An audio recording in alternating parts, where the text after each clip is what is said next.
E aí, pessoal, como vocês estão? Mais uma semana, mais uma aulinha de revisão.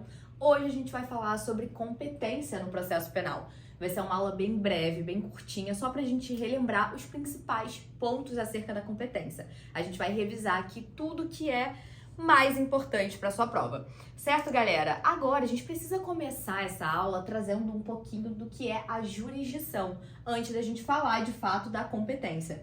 Galera, a jurisdição é uma das funções do Estado que é exercida principalmente pelo Poder Judiciário, certo? Que é o poder de aplicar o direito ao caso concreto.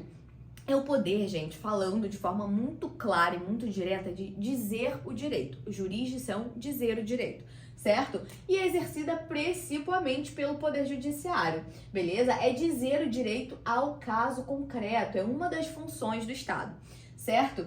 E agora, a gente tem diversos princípios que regem a jurisdição, não nos cabe entrar nesse mérito, certo? Mas eu quero seguir com vocês para a gente já trazer o conceito de competência e avançar aqui na matéria. Tudo isso, princípios e características da jurisdição, está no nosso material escrito, certo? Que eu trouxe bem mais completo para vocês, mas aqui eu quero seguir. Mas olha só, deixa eu falar de forma muito breve algumas características da jurisdição pra gente só relembrar aqui. Galera, a gente tem a característica da substitutividade. O que isso significa? Em regra, a gente não tem possibilidade de autotutela no direito penal e o juiz ele substitui a vontade das partes ao aplicar, ao resolver aquelas questões que foram trazidas ao juízo e aplicar o direito ao caso concreto. Então, é substitutividade nesse sentido. A essência do processo penal é que só o Estado pode aplicar uma sanção penal, beleza? Próxima característica, galera, eu quero trazer 3, é a inércia da jurisdição. Isso é bem orgânico já quando a gente pensa, né, em jurisdição, quando a gente pensa no Poder Judiciário de uma forma geral, a gente pensa na característica da inércia, porque a instauração de uma ação penal aqui, ela depende da iniciativa das partes, certo? O juiz, o magistrado, o julgador não agirá de ofício, beleza, galera? É vedado ao juiz agir de ofício sem provocação das partes, certo? Então, para iniciar, instaurar uma ação penal, a gente precisa de provocação, beleza? E próxima característica pra gente seguir aqui é imutabilidade. Aqui, galera, é o seguinte: o exercício da jurisdição ele tem um caráter definitivo. Em regra, o provimento jurisdicional que é materializado na sentença, depois de transitado em julgado, não poderá sofrer alterações, tá? A gente tem exceções, como por exemplo a revisão criminal, e a gente vai falar sobre isso, pontuar sobre isso também mais à frente. Galera, alguns princípios da jurisdição, a gente fala em juiz natural, que é basicamente que a Constituição dispõe que ninguém será processado e julgado por autoridade que não tem uma competência já fixada previamente. O que isso significa? Quando fulano comete uma infração penal, mesmo antes do cometimento daquela infração penal, já sabemos qual será o juízo, qual será o juiz responsável pelo processo de julgamento daquela causa, certo? Isso aqui visa proibir, tutelar o ordenamento de uma forma que não se permita que sejam criados tribunais de exceções, tribunais criados após a prática daquela infração penal, certo? Se uma infração penal é praticada, a gente já precisa saber qual vai ser o julgador competente para lidar com aquela causa, para julgar aquela causa. Beleza? É nesse sentido aqui que a gente fala no juiz natural, certo? A vedação do tribunal de exceção, beleza, galera? Investidura é outro princípio da jurisdição aqui, porque apenas quem estiver legalmente investido de jurisdição pode exercer essa jurisdição.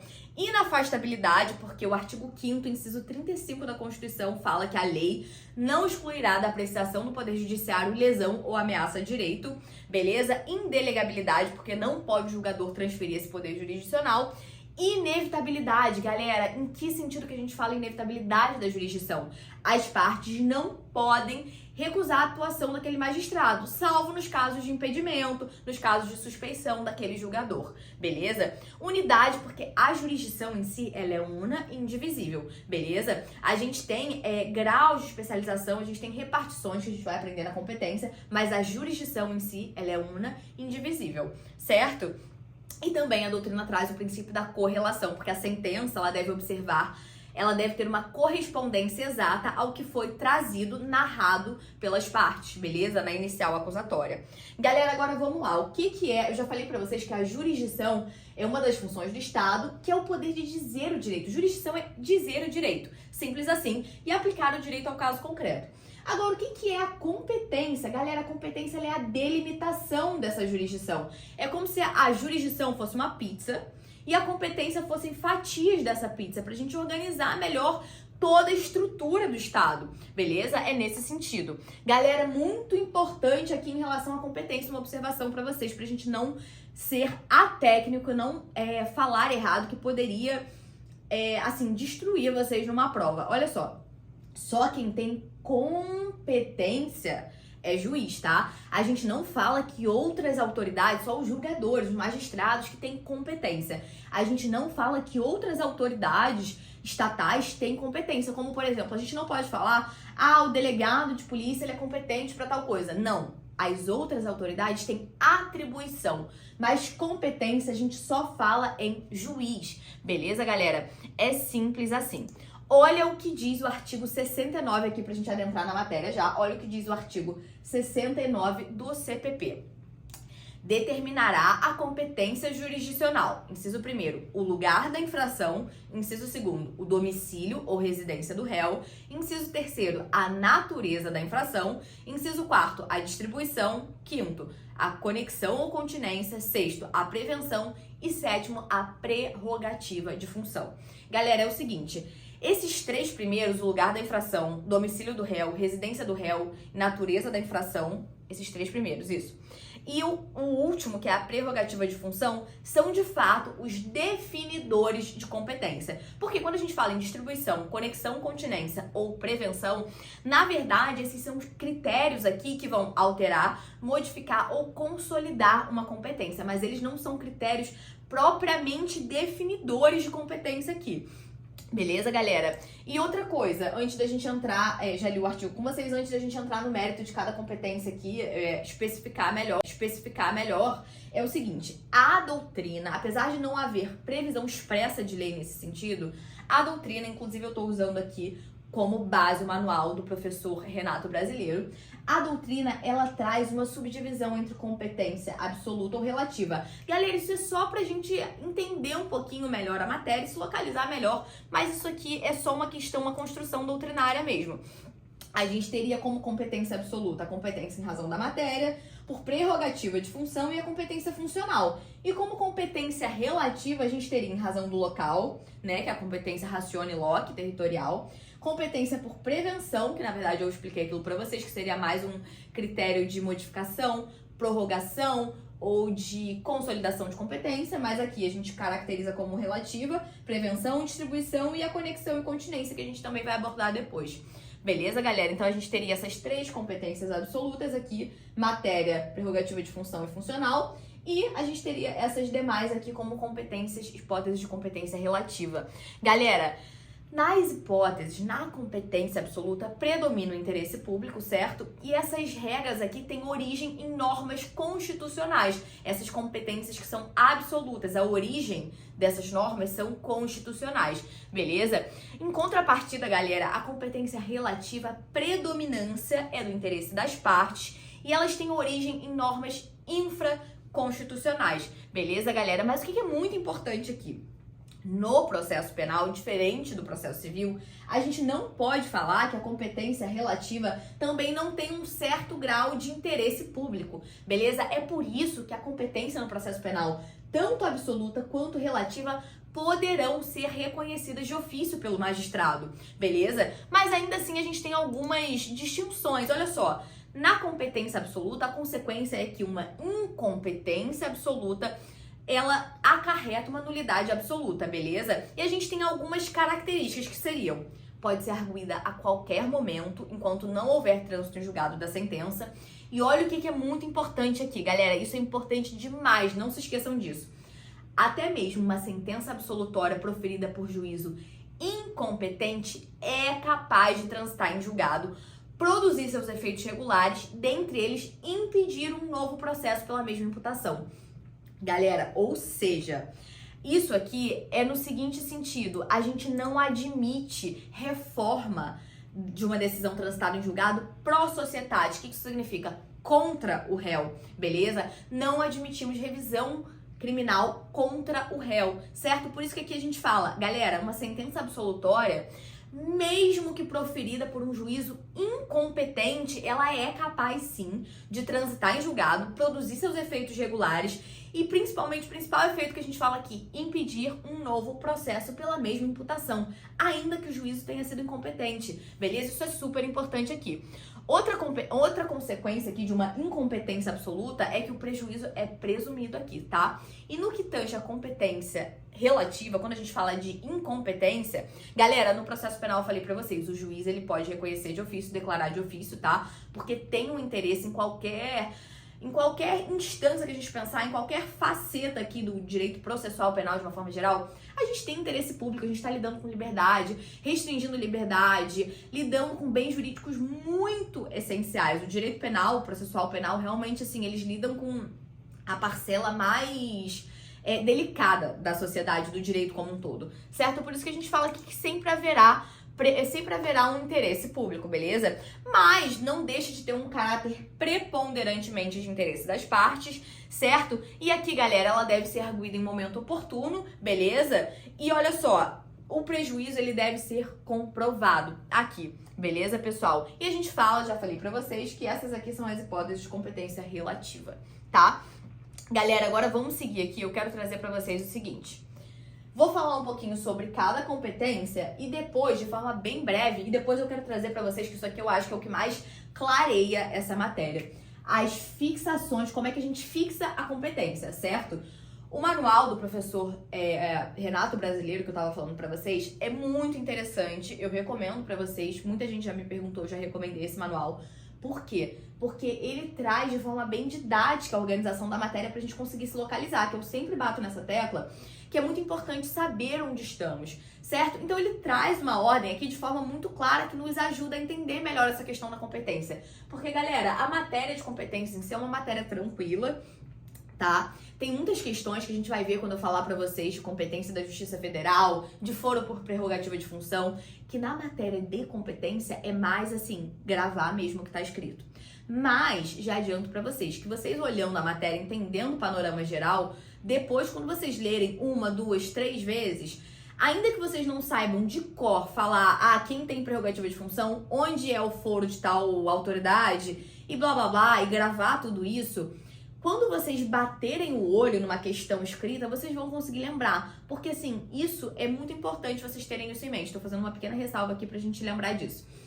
Às vezes, você não vai decorar a matéria num nível de conseguir proferir, conseguir falar de cabeça, assim, anotar todas as hipóteses de determinada coisa, tá? Como, por exemplo, todas as autoridades que têm foro no STF. Exemplo, tá, galera? Mas quando você lê e relê, e você bate o olho ali na prova, entendendo o panorama geral, quando você bater o olho, você vai lembrar dessas hipóteses que você estudou, certo? E aqui, galera, na matéria de competência é mais ou menos isso, porque é uma matéria tranquila e quando a gente vai para essas hipóteses de foro, as hipóteses de quais são os crimes julgados pela Justiça Federal, por exemplo, você vai conseguir entender o panorama geral e você vai acabar gravando posteriormente, tá? Tem que ler e reler mesmo, mas não fiquem preocupados em assim, eu tenho que gravar tudo. Vocês entendendo de uma forma geral, vocês vão conseguir resolver a maioria das questões, beleza? Então vamos seguir aqui, galera. Eu vou falar algumas hipóteses de competência e depois eu passo para fixação dessa competência, tá? Vamos lá. Olha só. Primeiro, uma das hipóteses de competência absoluta é a competência em razão da matéria. E o que é isso, galera? Essa competência, ela leva em consideração a natureza da infração que está sendo julgada, certo? O exemplo clássico aqui é, por exemplo, quando a gente fala de crimes dolosos contra a vida. A gente está falando em competência, a gente está analisando a competência em razão daquela matéria. A competência para julgar crimes dolosos contra a vida, dolosos, tá? Não são crimes culposos, é do tribunal do júri. Isso é muito importante, relembrando aqui quais são os crimes dolosos contra a vida.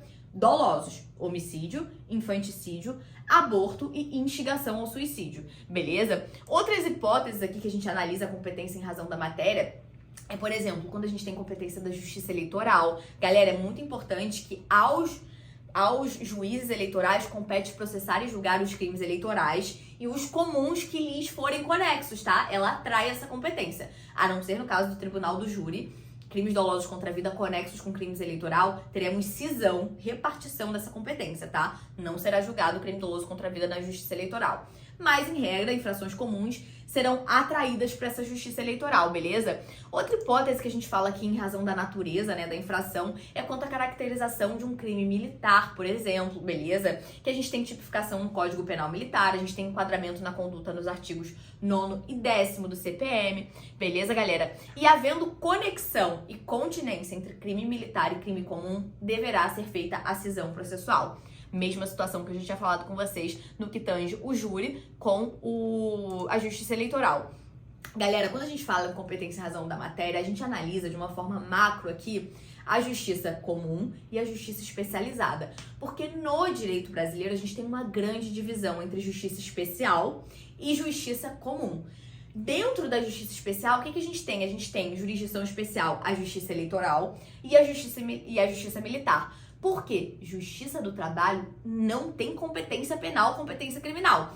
Esqueçam isso, tá? A gente não fala em justiça do trabalho aqui quando a gente entra nesse mérito de justiça especial.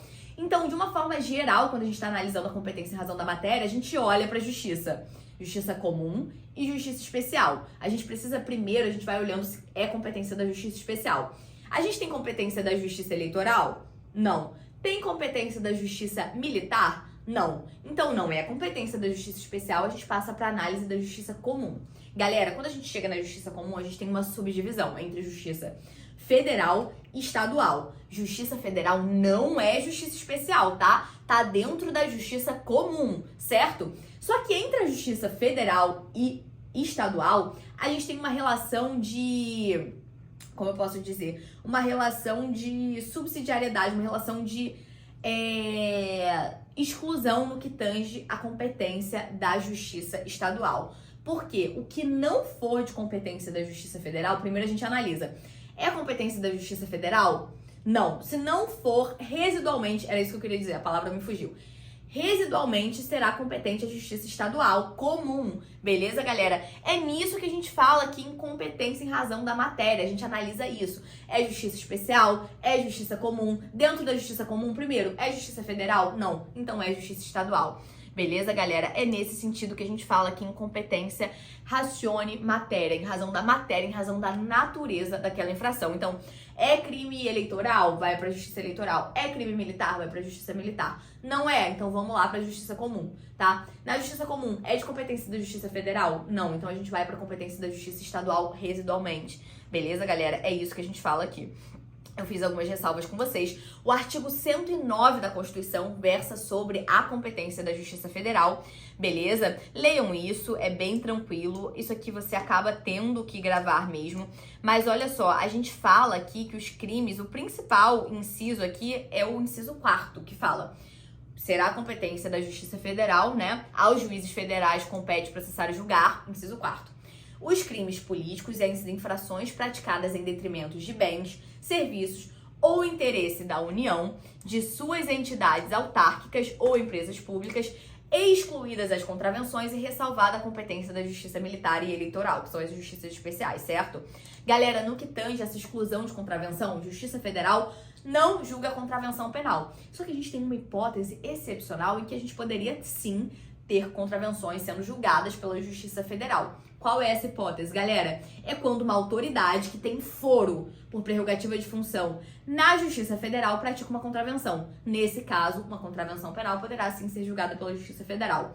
Beleza? Gente, eu tô falando rápido porque eu quero passar pela maior quantidade de informações aqui com vocês. Agora, no que tange a competência absoluta por prerrogativa de função.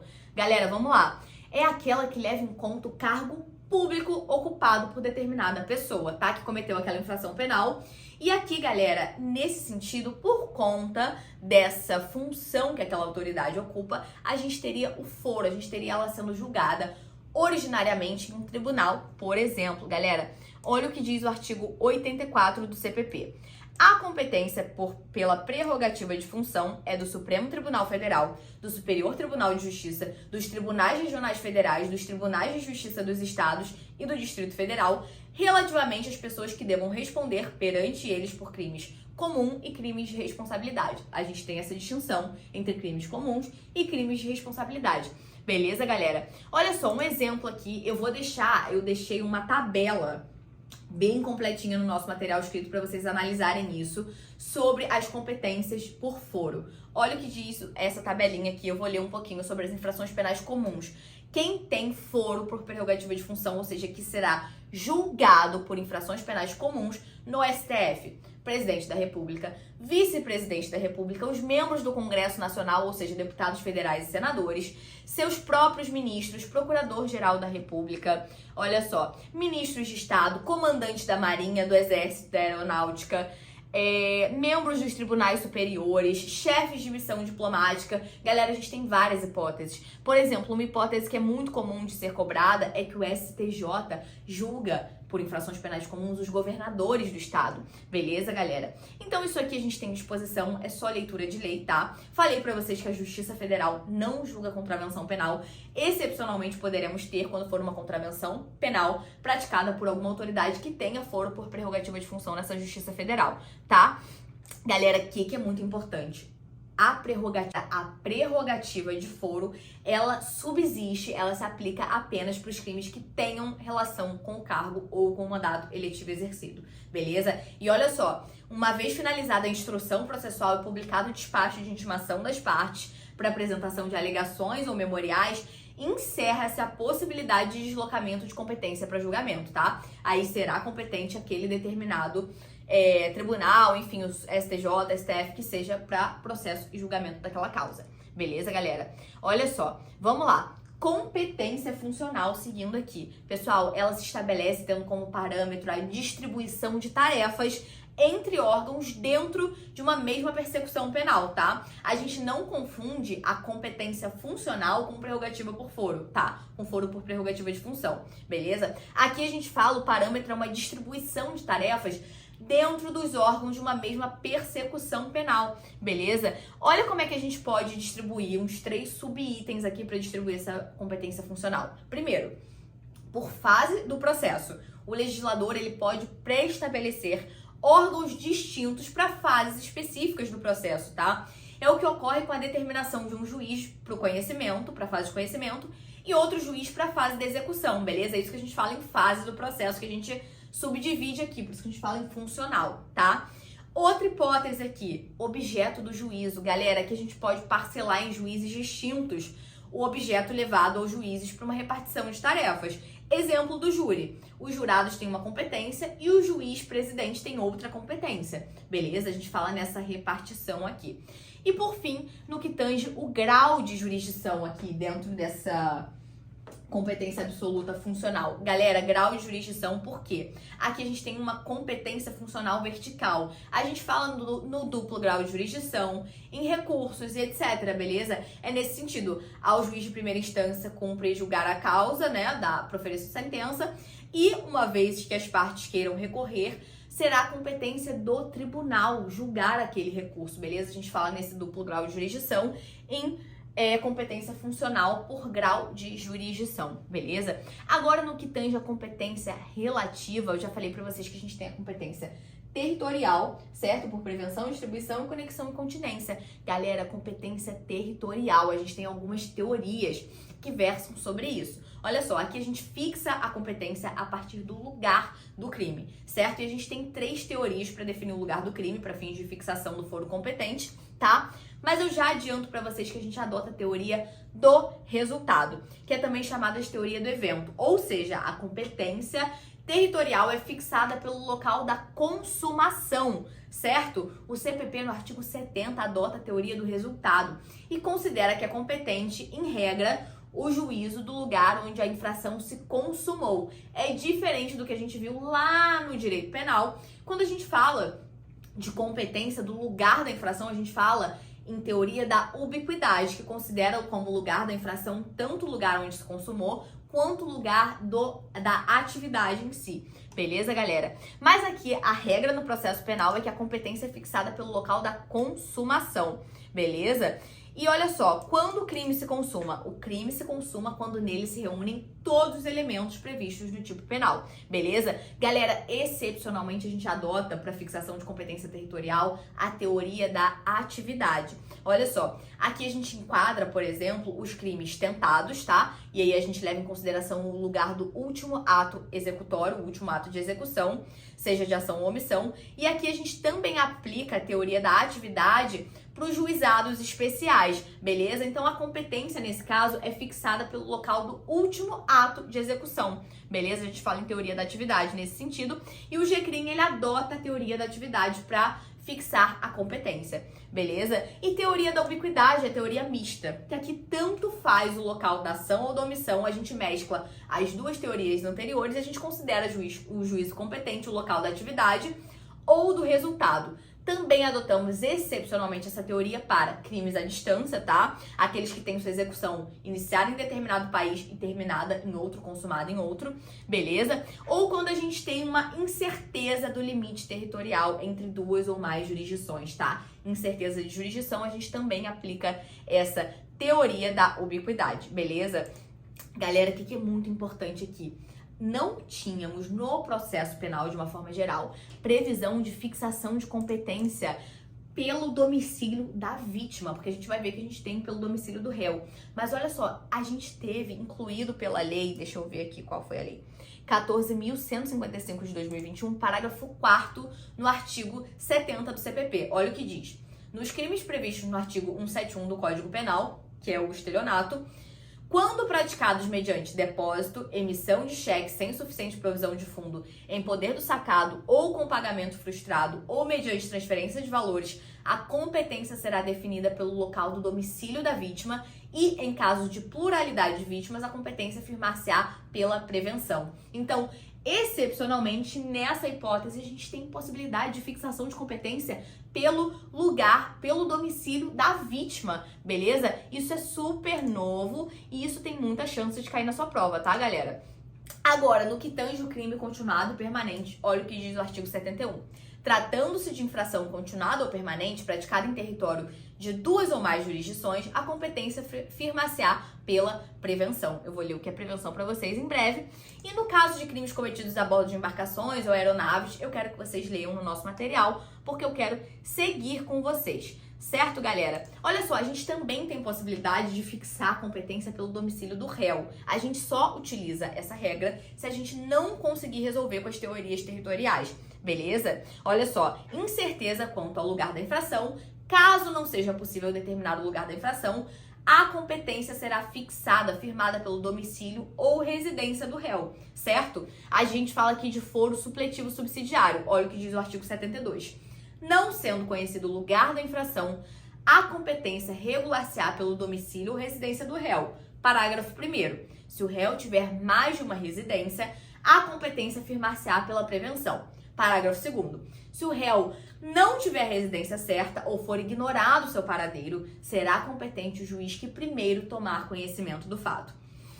Artigo 73. Nos casos de exclusiva ação privada, o querelante poderá preferir o domicílio ou residência do réu, ainda que conhecido o lugar da infração. Galera, aqui a gente fala nos casos de exclusiva ação penal privada. Por quê? Porque a gente tem, lá naquela divisão da ação penal, a gente tem ação pública e ação privada, tá? Nas ações privadas, a gente tem ação penal privada exclusiva, personalíssima, e a gente tem também a ação penal privada subsidiária da pública. A gente não aplica essa regra aqui da ação penal privada para as ações penais privadas subsidiárias da pública. Se for uma ação penal privada subsidiária da pública, a gente não tem aplicação dessa previsão do artigo 73, que é poderá preferir o foro de domicílio do réu, ainda que conhecido o lugar da infração, beleza? A gente não aplica para as ações penais privadas subsidiárias das públicas, certo, galera? Seguindo aqui, olha só. Falei para vocês desse parágrafo 4º e agora no que tange essa competência relativa, já falei para vocês o que é mais importante, a gente vai falar posteriormente sobre distribuição, conexão e continência, mas agora eu quero falar para vocês sobre os critérios de fixação da competência, agora que eu passei pelas principais Falei em razão do local, falei em razão da matéria, prerrogativa de função, funcional. Isso aqui, como eu falei pra vocês, na verdade não são bem critérios definidores, mas critérios modificadores, consolidadores, certo? E modificativos de uma forma geral de competência. Perdão. Por isso que eu quis falar com vocês primeiro sobre essa e essa, que são critérios que vão propriamente definir a competência, para depois tratar com vocês de tudo isso aqui, certo, galera? Agora, no que tange a fixação da competência, vamos versar sobre isso. Olha o que traz, mais uma vez eu tô me baseando no manual do professor Renato Brasileiro, tá? Galera, vamos lá. Não existe um critério obrigatório para ser observado na fixação da competência criminal, tá? Mas a gente tem caminhos que permitem essa definição com uma menor possibilidade de erro, certo? E além disso, galera, eles agilizam essa verificação da fixação da competência. Por isso que esse professor, esse doutrinador, trouxe esses critérios aqui a serem analisados, beleza? Porque ao se buscar o juízo competente para processar e julgar determinada infração, a gente tem várias etapas sucessivas que a gente tem que passar para a gente concretizar gradativamente esse poder de julgar, certo? A gente sai de um geral para um particular, do abstrato para o concreto, beleza? Passo a passo. A gente vem daqui para cá, daqui para cá, daqui para cá, daqui para cá e daqui para cá, por final, para a gente definir essa competência criminal, beleza? Então, como é que a gente faz? O que a gente se pergunta primeiro? Qual é a justiça competente? Justiça competente foi quando a gente falou em razão da matéria. Galera, a gente tem que analisar primeiro justiça especial ou justiça comum. Se não for justiça especial, a gente já migra lá para justiça comum. A gente analisa primeiro justiça federal ou justiça estadual. Se não for justiça federal, a gente migra para justiça estadual, beleza? É tribunal do júri? Não. A gente analisa isso quando a gente fala aqui de competência da justiça, beleza? Em razão da matéria. O primeiro passo é esse. Qual é a justiça competente? Beleza, galera? Justiça comum, a gente tem a justiça federal e a justiça estadual, certo? Olha só, importantíssimo que eu já falei pra vocês, justiça do trabalho não tem competência criminal, beleza? Vamos lá. Depois que a gente pergunta qual é a justiça comum, justiça especial, dentro da comum é estadual, é federal, a gente conseguiu definir isso, a gente passa para competência originária, a gente analisa se essa autoridade que está sendo julgada, se esse indivíduo, não autoridade, esse indivíduo que está sendo julgado, ele tem foro por prerrogativa? Olha só, originária nesse sentido, olha só. Qual é o foro competente? Não, olha só. O acusado, ele é titular de foro por prerrogativa de função? O acusado, ele se encontra no exercício de cargo ou função que determine qual é o tribunal que ele deve ser julgado, perante qual tribunal ele deve ser julgado? Galera, se sim, a gente tem que analisar quais são as hipóteses de foro, tá? Aí a gente vai ver, tá tudo no nosso material, a gente analisa, olha, quem tem foro no STF, no STJ, nos tribunais, certo? Isso tem que ser decorado, de certa forma, e lido, beleza? Mas, se não for titular de foro, a gente já passa. Se for ou se não for, enfim, a gente analisa qual é o foro. Se não for também, tudo certo. A gente cumpriu essa etapa, analisou, tem foro ou não tem foro? Beleza. A gente passa para análise da competência territorial, beleza? Competência territorial. Qual é o foro competente para processar e julgar essa infração penal? Qual é a comarca, se for justiça estadual? Qual é a seção ou subseção judiciária, se for justiça federal, certo? Qual é a circunscrição da justiça militar, se for o caso, ou qual é a zona eleitoral competente, se for da justiça eleitoral, beleza? Então a gente vai analisar a competência territorial nesse terceiro momento, que eu já falei com vocês sobre isso, qual é a teoria adotada, que em regra é a teoria do resultado, beleza? Excepcionalmente a gente tem teoria da atividade, podemos ter teoria da ubiquidade naqueles dois casos, de crime à distância, incerteza do local, beleza? E depois que a gente analisa a competência territorial que a gente aprendeu, a gente passa para a competência do juízo. Galera, aqui, qual é o juízo competente para processar e julgar aquela infração penal, tá? Aqui a gente analisa se há vara especializada, beleza? Para o julgamento daquele delito, certo? A gente vai fazendo essas análises. Por exemplo, tem uma vara especializada para acidentes de trânsito, para lavagem de capitais, crimes contra o patrimônio, em relação a drogas, etc, beleza? Porque a gente pode ter várias varas especializadas, certo? Depois que a gente analisa a competência do juízo, a gente passa para a competência interna ou do juiz, tá? Olha só, galera, aqui qual é o juiz ou órgão internamente competente? Galera, em regra a gente tem um juiz titular e um juiz substituto na mesma vara, tá? E a competência entre eles vai ser determinada por distribuição, beleza, galera? Pra gente ver qual é o juiz competente. Eles podem escolher? Não, a gente vai distribuir, vai fazer uma competência, analisar a competência interna por distribuição, certo, galera? E por fim, a gente analisa a competência recursal. O que é isso? A qual órgão jurisdicional compete o julgamento de eventual recurso, certo? Essa regra, galera, recai sobre o órgão jurisdicional superior em regra, beleza? A gente até tem possibilidade que essa competência recaia sobre o mesmo órgão, tá? Que prolatou a decisão, como por exemplo no caso dos embargos de declaração, tá? Mas em regra a gente tem um órgão hierarquicamente, tá? Um órgão jurisdicional superior, beleza? Galera, agora para finalizar, vamos falar da prevenção, da conexão, da continência e depois somente... Galera, então pra gente finalizar, vamos terminar falando de prevenção, conexão, continência e perpetuação da jurisdição. De forma breve, porque eu já estourei e muito o tempo. Mas vamos lá, galera, o que diz o artigo 83 do CPP que versa sobre isso? Olha só, leremos esse artigo aqui. Ele diz que ocorrerá a prevenção quando, havendo 2 ou mais juízes igualmente competentes ou com jurisdição cumulativa, um deles se anteceder ao outro ou aos outros na prática de atos de jurisdição, ou seja, atos decisórios. Certo, galera? O que é muito importante antes da gente seguir aqui? Apenas geram prevenção atos de jurisdição praticados e emanados por juízes competentes, por autoridade judiciária competente. Beleza, pessoal? Olha só, quais são as hipóteses previstas em lei que esse artigo 83 menciona sobre prevenção? Vamos lá. Primeira hipótese. Hipótese de ter ocorrido crime na divisa entre 2 ou mais jurisdições quando concorrerem quaisquer das seguintes situações. Primeiro, incerteza quanto à localização exata da divisa entre os territórios pertencentes a jurisdições distintas. Segundo, incerteza quanto ao local da prática do delito, apesar de conhecidos os limites territoriais.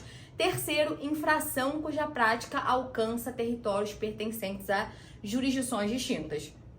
Próxima hipótese, hipótese de crimes continuados ou permanentes. Próxima, hipótese de réu sem residência certa ou ignorado seu paradeiro. Próximo, hipótese de 2 ou mais juízes igualmente competentes em razão de conexão ou continência, que vamos aprender. E por fim, hipótese de crime cometido a bordo de navio ou aeronave, não sendo possível definir o último ponto de partida, nem o próximo ponto de destino depois do crime. Galera, o que são essas hipóteses que eu narrei? São as hipóteses em que a gente vai ter a competência fixada em razão dessa prevenção. Beleza, galera? É nesse sentido aqui que a gente fala da prevenção, certo? Que é o juiz que primeiro praticar atos decisórios naquele processo. Galera, agora no que tange a conexão. O que é a conexão, que é super importante? Olha só, é um nexo entre 2 ou mais fatos delituosos. É um nexo que esses 2 ou mais fatos delituosos guardam entre si e que justificam uma reunião de processos. Galera, o intuito aqui da conexão é facilitar para que o julgador tenha uma visão perfeita daquele caso, certo? Quando a gente fala em conexão, a gente pode pensar em conectar, por exemplo, peças de um quebra-cabeça, de conectar um Lego, de conectar isso nisso. Essa é a diferença entre conexão e continência. Aqui, conexão e continência, a gente conecta para que a coisa, de uma forma geral, faça sentido. Quando a gente fala em continência, a gente fala de conteúdo e a gente fala da parte que contém aquele conteúdo. Vocês vão entender a diferença. Mas a conexão é uma relação de adequação mesmo, é uma relação de uma visão geral de fatos que guardam relação entre si, certo? Que não são fatos contingentes, um contém o outro, mas esses fatos, eles guardam uma relação entre si e por conta disso é pertinente fazer uma reunião de processos para que o julgador tenha uma visão ampla, uma visão mais clara daquela causa, certo, galera?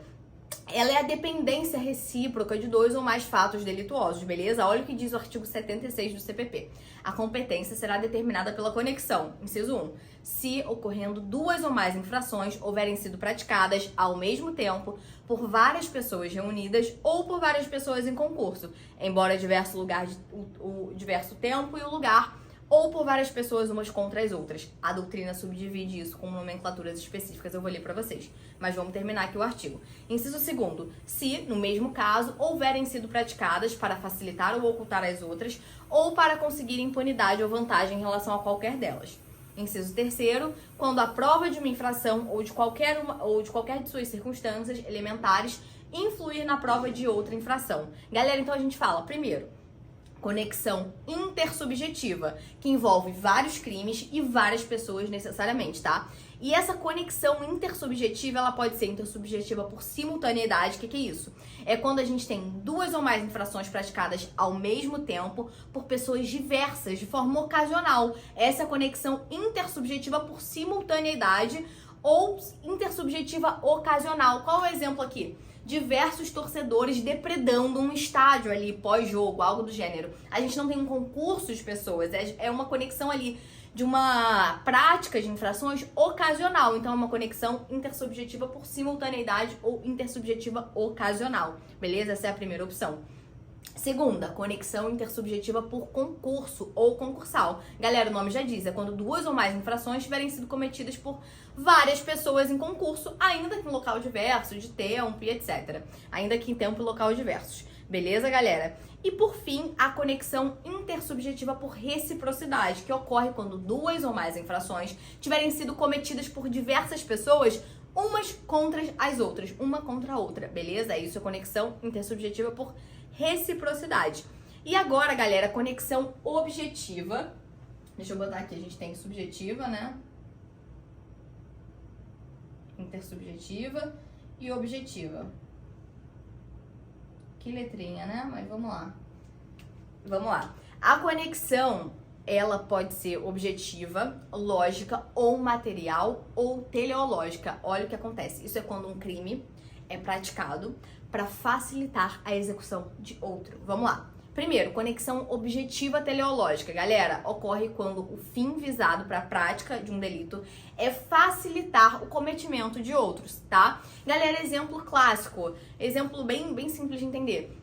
É aquele indivíduo que provoca lesões corporais nos pais de uma criança para que ele consiga sequestrar aquela determinada criança, certo? Aqui a gente teria uma conexão objetivo teleológica, porque a finalidade daquele primeiro delito é permitir a execução daquele segundo delito, beleza? A gente tem também a conexão objetivo consequencial, que é aquela hipótese em que o objetivo do crime é ocultar, conseguir a impunidade ou vantagem de um crime já praticado, certo? O exemplo clássico é a ocultação de cadáver para encobrir um crime de homicídio, beleza? Essa é consequencial, por quê? Porque é uma consequência daquele primeiro crime, certo? Aquela teleológica de finalidade, né? A finalidade da prática daquele primeiro delito é conseguir praticar o segundo, certo? Então eu lesiono os pais de uma criança para conseguir sequestrar aquela criança.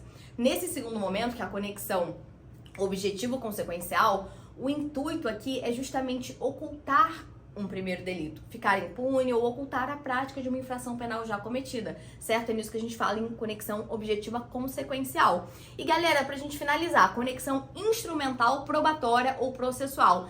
Aqui, galera, ocorre quando a prova de um crime influencia na existência do outro, certo? Aqui a gente não tem exigência de relação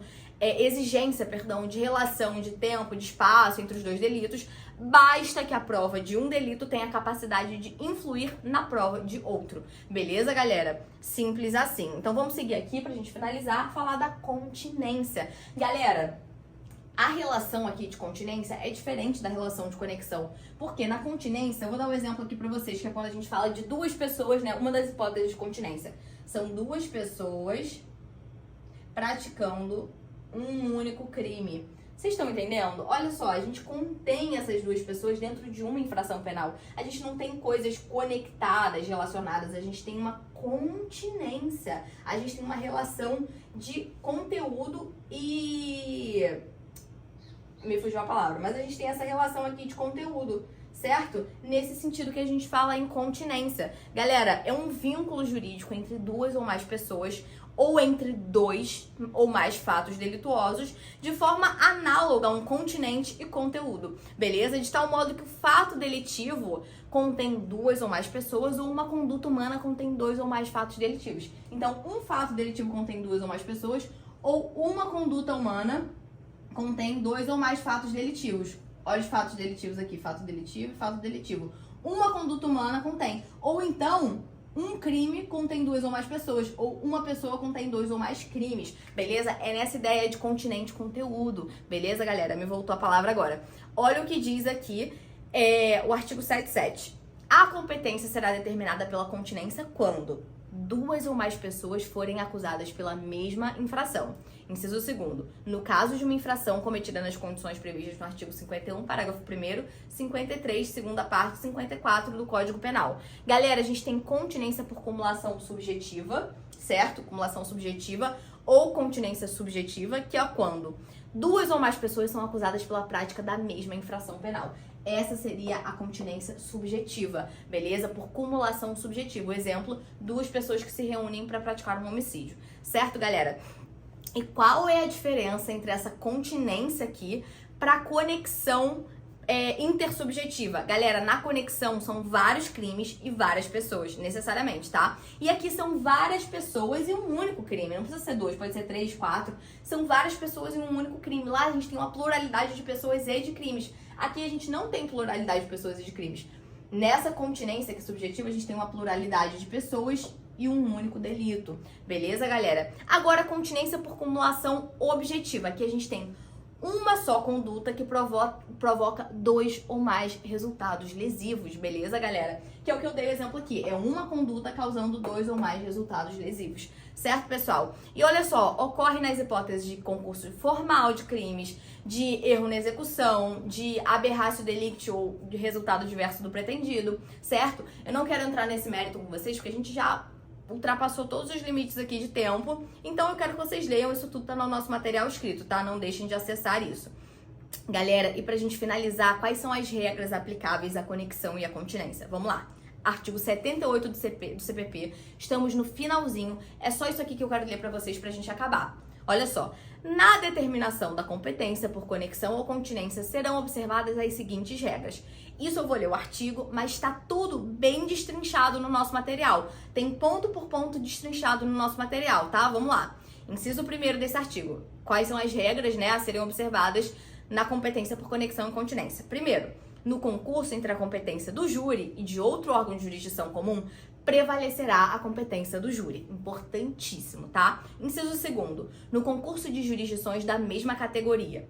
A linha A. Preponderará a do lugar da infração a qual for combinada a pena mais grave, certo? E se as penas tiverem a mesma gravidade, forem penas iguais? A linha B. Prevalecerá a do lugar em que houver ocorrido o maior número de infrações, se as respectivas penas forem de igual gravidade, tá? A linha C.